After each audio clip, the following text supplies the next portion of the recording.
La fumée est encore très épaisse, mais l'incendie est éteint.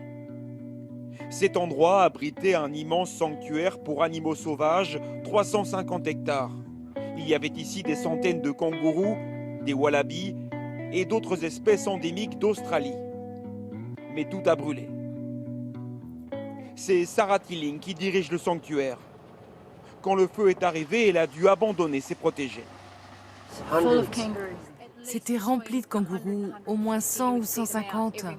On les voyait tous les matins et tous les soirs en train de manger. Et depuis les incendies, nous en avons revu à peine 20. Certains se cachent peut-être. Soudain, un kangourou survivant apparaît. Visiblement affamé, mais en vie. Il y a aussi tout autour de très nombreuses carcasses, ceux qui n'ont pas pu échapper aux flammes, ils sont des milliers.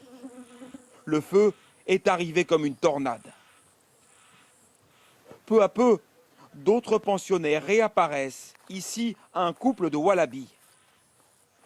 Certains ont déjà dû recevoir des soins. Hey Grace, regardez-la. Gracie, c'est une survivante. Elle a des bandages sur les pieds car elle a les pieds brûlés, regardez. Elle a perdu du poids, sa santé s'est dégradée. Nous sommes inquiets. Sarah aussi a payé le prix fort. Voici tout ce qu'il reste de sa maison située au milieu du sanctuaire, de la tôle et des cendres. Perdre tout, absolument tout, et de cette façon, c'est vraiment cruel, tellement cruel. Mais les animaux sauvages sont les plus grandes victimes de tout ça. Nous pouvons reconstruire nos maisons, ce sont juste des objets. Mais eux, qu'ont-ils fait pour mériter ce sort? Qu'ont-ils fait? Ils étaient là avant nous, c'est leur territoire, pas le nôtre, et nous avons tout détruit. Ça me brise le cœur. Au milieu du chaos, il y a tout de même de bonnes nouvelles.